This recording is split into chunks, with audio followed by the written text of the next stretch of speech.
to you by Birmingham Live. Good afternoon and welcome to the Claret and Blue podcast with me, Ashley Preece, and I'm joined by Pat Rowe, Villa writer. Pat, how are you, mate? And good, thank you. You? Yeah, all well, mate. Wait for people to join. We'll get things rolling. Yeah, midweek, hump day as it's called, and rolling into next Sunday, West Ham coming up. Bit of a big one, really. But we'll get to last night. You was at Stadium MK. You covered that for myself. And how was that, really? I mean, another fight back from the youngsters. How was that? Cameron Archer and Keenan Davies stealing the headlines. Just sum it all up for us. You was there. You were joined by 1,100 Villa fans as well. So what was it like? Who stood out? What was pleasing for you? First of all, you just got to applaud the support. I think it was 1,200 Villa fans travelling on Tuesday night to Milton Keynes. Yeah. Cheering on the under-21 side. It's like it's a cup game or anything, but a cup game for them, but not like the first team. But yeah, fantastic support. They were quite loud as well in the corner. Just had the top left corner of the stadium, and they were very loud chants all throughout the game, yeah. But in terms of highlights last night, Keenan Davies from start to finish just looked like a man on a mission, to be honest. He's probably lost his rag a bit in summer after the move to Stoke broke down following his injury, and back to full fitness now. I think he played 75 minutes in the Premier League 2, scored, played about 72 minutes last night and scored and got an assist. So he looked a man possessed, a man amongst boys, to be honest. Bullying the defenders, hounding them relentlessly. He had a bit of bite to him as well. I think he got booked early on in the first half. So I think he's on a bit of a mission, to be honest, at the minute, trying to get himself back in first team contention. Yeah. Cameron Archer as well. He looked a bit quiet in the first half. He was playing out on the right wing. Didn't get too much of the ball, but the second half, you could tell he got his goal just on the stroke half time as well, peeled off, back post. But then after that, he was just desperate to score more. Once he got one, it's like he saw red, just went for it. A few of his shots went over the bar, but other than that, burst through and sealed the game in the 90th minute. But yeah, very impressed. When Davies went off, did Archer go central? You got his second goal from that, yeah. I think he did go a bit central, yeah. And then I think it's Goodridge came on. He was playing a bit wider for Davies. He's a bit more of a winger type forward. I think that was the case, yeah. And Archer after that, had, I think he had 5 shots yesterday, and every single one he got on target, he scored. Yeah. What are their first team hopes looking like, Pat? I mean, I can't see him breaking in ahead of Ings and Watkins at present, despite their poor form. Can you see them breaking in or making an impact from off the bench in the coming weeks? What's the future hold for them? Davies is a difficult one. He's had his opportunities, but you just never know. He got his first Premier League goal against West Brom, but didn't really kick on or light any fires there. I think you're more inclined to say Archer's the one that's going to break into the first team because his versatility was on display as well yesterday. Dean Smith might switch this 4-3-3 on the weekend, and I think when he's come on as a substitute before, he's come on as a left winger against, I think, United or I can't remember what other game it was. So he's got the ability to play out wide or as the striker. He can play both quite well, whereas Keenan Davies would just be replacing like Danny Ings or Watkins in this one. So it's a bit of a difficult one to make. Keenan Davies, I think he's going to have to go out on loan, get some regular first team action in January, hopefully stay fit and see what happens then. Yeah, another player who played last night was Carney Chukwuemeka. Andrew asked, what's his contract situation looking like? Yeah, he turned 18 last week, Andrew. Fully expected to sign a long-term deal. I think the maximum he signed previously was 3 years. I think Villa will keep time down on a more long-term contract. No announcement yet, Andrew, regarding Carney. Another player who's been amongst the first team now for months and since last season as well. How did Carney do last night, Pat, just quickly? Oh, he's just one of those. His quality on the ball and how composed he looks, it's just ridiculous for his age. 18 years old. He just looks a step above that level, League One level, the under-21 level. He's definitely a Premier League player. He just needs to add a bit more muscle because his first touch, eye for a pass. And I think he had a few shots on goal and pulled it just wide yesterday or they got blocked. But yeah, it's going to come for him eventually, the goal. Yeah, lovely. So we're on Wednesday now. I think Dean Smith will take his press conference on Friday ahead of Sunday's showdown. I mean, what would you like to see on Sunday, Pat's West Ham? Line-up wise, any changes you'd like to see in there? Who's coming out of the team for you? How do you like Villa to shape up? And what are the big issues for you at the moment? I feel like there's got to be a big change following I think, was it 3 losses on the bounce now? A fourth one would be disastrous at this point. I think it's time to ditch the 5 at the back. I thought it might be time against Arsenal, and it proved to be. It probably should have happened then. Leon Bailey, though, when he came on at half-time, you can just tell every touch of the ball, it looks like he's going to make something happen. He bursts past players, his quality on the ball, it's impossible to get him off it pretty much. He's so balanced and fast. I just think he's got to play if you want to stand a chance of beating West Ham on Sunday. So I'll be going for a 4-3-3. Maybe Buendia on the right, Ramsey in midfield with Douglas Luiz and McGinn, and then Bailey out on the left to help target. What we made of West Ham this season? Can they cause Villa problems? I mean, what are their big assets, and just how tough a game is it going to be on Sunday? It's not going to be plain sailing, is it? No, I think West Ham have had an expected goals of 14.4, and the only teams that have had more are Liverpool, Chelsea, and City. So they're right up there in terms of the best in the league, posing a threat. And there's one specific threat that I think is going to really cause Villa problems. The 3 goals in the Wolves game, all set pieces, and obviously the first one that Arsenal scored was a set piece, and West Ham have scored the second most set piece goals in the league. They got aerial presence of Souček, Dawson, Ogbonna scored against us before. Trying to think who else. Antonio obviously scored the goal against Spurs 1-0 from a corner. So if we're not defending our set pieces and we can't figure it out, it might be a bit of a problem. So maybe Courtney Hawes comes in to help deal with that, his aerial presence, but I'm not sure how you deal with that. Yeah, I've done a Q&A with supporters today. I want to encourage people to comment on this post on Facebook. Get your comments in, and we'll go through it. But for me, there's a lot of unrest at the moment over the last 3 games. It's stemming from the performance against Tottenham for me. Obviously, before that, we beat Man U. Everything was rosy. It's all working a treat, nice. And then Tottenham was a bit bleak. I know we equalised in that game, but the performance was nowhere near good enough, and we couldn't be short there. Then we roll into Wolves, 2-0 up without playing well again. Okay, things are good here, looking good. And then that final 15 minutes, it blew up in Villa's face. And that's rolled into Arsenal, hasn't it? The last hour of football for Villa has been woeful. Taking the 15 against Wolves and the first 45 against Arsenal. I mean, Sean says it here. Villa needs to go back to basics, like Sean points out. I think so as well, Sean. I think get that back 4 back in place. Get a 3-man midfield and get Bailey and either Buendia or someone else on the wings, possibly Watkins is pointed towards from the left-hand side, and get Ings up front and go back to basics, much harder to beat, and go from there. Mikey raises good points here. West Ham is a must-win game. I don't think we have the tough underbelly to go into the lower table fight. Teams below us like Leeds will come good. Safety's first and must. Yeah, I agree with everything Mikey says there on YouTube. Just a lot of bickering and a lot of finger pointing amongst the squad at the Emirates in that first half on Friday. And I think it is a huge game coming up. I've called the next 2 potentially season defining. Going into the international break, West Ham and Southampton, points need to be on the board, and we need to see a response on Sunday. I think the Villa Park crowd can play a massive part behind that.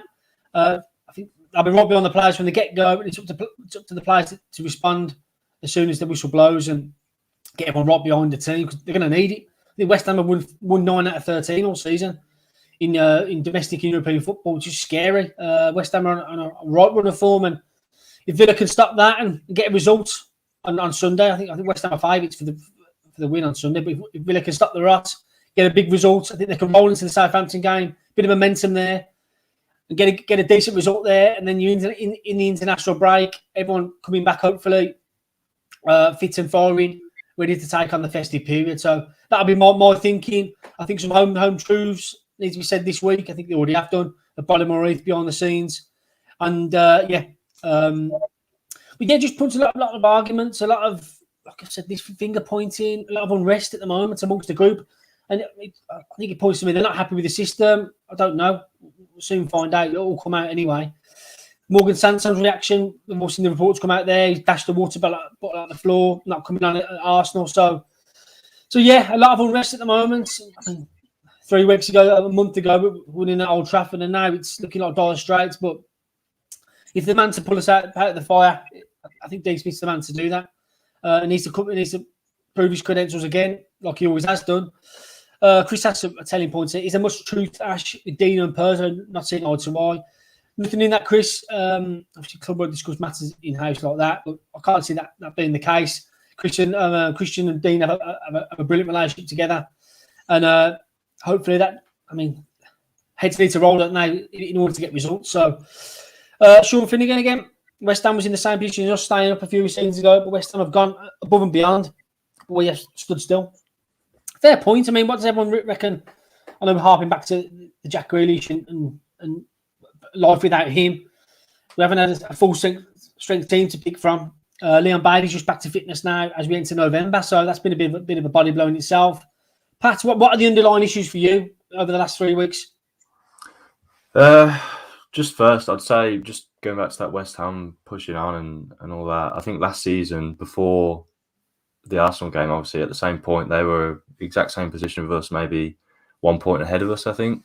But they really pushed on after January. They just found some form after that. So Villa have got the squad depth, and if we eventually piece it together, maybe make another move in January or whatever, we could push on. So it's the season's not like a disappointment now or anything. So it's not all miserable. But the issues for me currently are, I think Alan Hutton came out this week and said Villa have just lost the work rate. So like when we first saw this 5 at the back formation, it was the Chelsea game. I know we lost 3-0.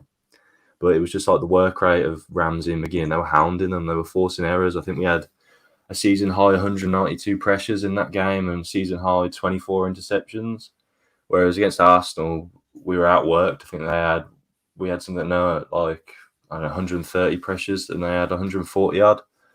We were getting outworked and pinned in, and we couldn't do anything about it. So I think that you've got to go back to the basics of that first. It just McGinn, Ramsey, Louise hounding people, forcing errors, Watkins pressing defenders, not a moment's rest, don't let them build up from the back, and just go for it, bring the game to them, because if you sit off them, they've got the quality to punish you. I think they've got Benrahma, Antonio, Bowen and Fornal, and all of them have 30 shot-creating actions in the league so far, at least. I don't think Villa have one. I think McGinn leads with 23. So a bit of an issue there, but they've got the quality to punish us if we sit back. Yeah. I'm going to a point now, stats today. Tyrone Mings on 4 yellow cards, so one more, he serves an automatic 1-game suspension. So 4 yellow cards from his 8 games played this season. Last season, he got 4 yellow cards from 36 games. So that does suggest something's up with Mings' game. Defensively for Villa, it's got obvious set pieces where they're falling short at the moment. Can they do anything differently? Will the back 4 help? And will it be Mings and Konsa again this weekend with Cash and target the other side? Well, I highlighted this as an area, to be fair. Maybe not the set pieces as such, but just any cross in general. I think West Ham, they've had 26 crosses into the penalty area, and that's the second most in the league. So if you stop Cresswell and Kufal, whoever's playing right back, they might be Johnson at the minute because Kufal's injured. You need to stop the balls coming into the box because that's where they're thriving. But yeah, Courtney Hawes could come in. I think he'd help deal with the aerial presence of like Ogbonna, Zuma, Souček, etc. Then again, Ezri Konsa leads the side in aerial duels one, I think, and success rate. So it's hard to displace him. And obviously you can't replace Mings, captain of the club. So it's a tough one. I don't know if that means Dean Smith is going to stick with his 5 at the back formation, which probably would rattle a few cages if we see that come 3:30 on Sunday. But he's paid to make the decisions, and ultimately he knows best. You say you can't drop Mings. Is he undroppable then, despite form? You say he's captain. Is Mings undroppable? I don't know. It's a tough one, isn't it? Captain, you don't give him the captaincy, and then again, it's all based on form, isn't it? So you might drop him. Dean Smith might make that call. I'm not sure if he has ever dropped Mings. I don't know if that's ever happened before. I don't think so. Yeah, it would be a massive call, but I don't know. Looking ahead, how's this Ings and Watkins partnership work? We're going about it most weeks now, but I think we'll see a change up front next week, this weekend coming up. Will Watkins be the one that drifts out to the left? Yeah, he's been reluctant to do it so far, hasn't he? But I think it's got to happen. I think Watkins is completely capable of cutting in from the left and playing as a winger. He's got the pace and the quality on the ball, can track back and do the role of a left winger. But there were signs of it. The Watkins and Ings partnership working. I mean, the Spurs game, Ings is starting to drop deeper now, pick the ball up, drive a defence. That it shows how Target benefits from having someone on the left as well. Because in the build up to the Spurs goal, Ings drives, opens up space for Target, and look what happens. He fires a ball into Watkins' feet and we score. So I think switching to a 4-3-3 would help Target more than anyone. He's got someone to play off, a bit more space, not all the responsibility down the left side on him. Can fire balls into like Watkins or Ings or someone. Yeah, I mean, the general mood amongst the it's all doom and gloom at the minute, isn't it, Pat? Yeah. The 21s last night provided a glimmer of hope and lifted the mood somewhat. But I mean, for me, Smith's the right man for this job. I mean, he's proved that time and time again. He just needs to get it right in this little rocky patch he's having. So the last 3 on the bounce, he can't be 4 or 5 on the bounce. Otherwise, then the pressure's cranked up to a new level. So a lot to do for old Dean Smith this coming week. He needs to prove a point again to the fans and likewise the players as well. I think the players have underperformed for him. Last week, before his Arsenal press conference, I said, afterwards, was it before? He just, knowing the unchanged 11, he backed his player to the hilt. He said Wolves was a freak game. Neves' goal was a freak goal. Okay, I wasn't too alarmed at that. It's just a freak game. Hardly ever happens. Collapses of that nature. And then for the players to put in that first 45-minute showing after the manager's backed you when he didn't need to really, just blew up in his face, didn't it, a little bit. So the players are open to the manager this weekend and the fans as well. We can't be seeing that. So yeah, my brother just commented. But he's lashed me. My brother has. He's just put this up. He has 3-0 West Ham. Dear. So yeah, I mean, inexcusable if he gets through. Yeah. Like Sean says here, Watkins seems to be drifting out wide. My brother's last me. When he gets the ball instead of going through the middle. He does, yeah. Watkins does that. Dean Smith's on the touchline telling to Watkins down the sides, down the channels. He says that to Mings as well. So, how else are you looking at? Villainy manager who gives more harmony for the club, also gives more motivation, more concentration. Not sure what I'm getting at there, but yeah. I think we'll leave it there, Pat. Nothing more on my agenda, unless you want to dissect anything. What do you reckon your predicted lineup will be then? Just bin that 3 at the back. I think go back to basics. I'd start Mings. I really would. I'd say to Mings, go and prove a point now. Otherwise, you'll be out of the team. Likewise, McGinn was below par last week. He needs to show himself again. He's a bit mercurial, isn't he, John McGinn? He can go from the brilliant to the bad, can't he? He did that last week, but McGinn's been good value this season. And yeah, my advice to the change is give Leon Bailey the ball. Something will happen, believe me. So Bailey will be keen to impress on his full home debut from the start. I think that'd be a huge boost. It'll get bums off seats. And if Villa start quickly, I think West Ham could come unstuck. And just get the positive mood back amongst the fan base. Villa Park rocking again Sunday afternoon. And then if we win, I might head down to the Aston Social myself. But yeah, we'll leave it there then, Pat. And yeah, thanks for everyone for joining. Got loads of views on this one, loads of comments flying in. Martin, Pat, Welsh Woody, Aaron, Harvey Preece, and then we'll leave it there. Thanks everyone for joining, and DC's press conference is on Friday.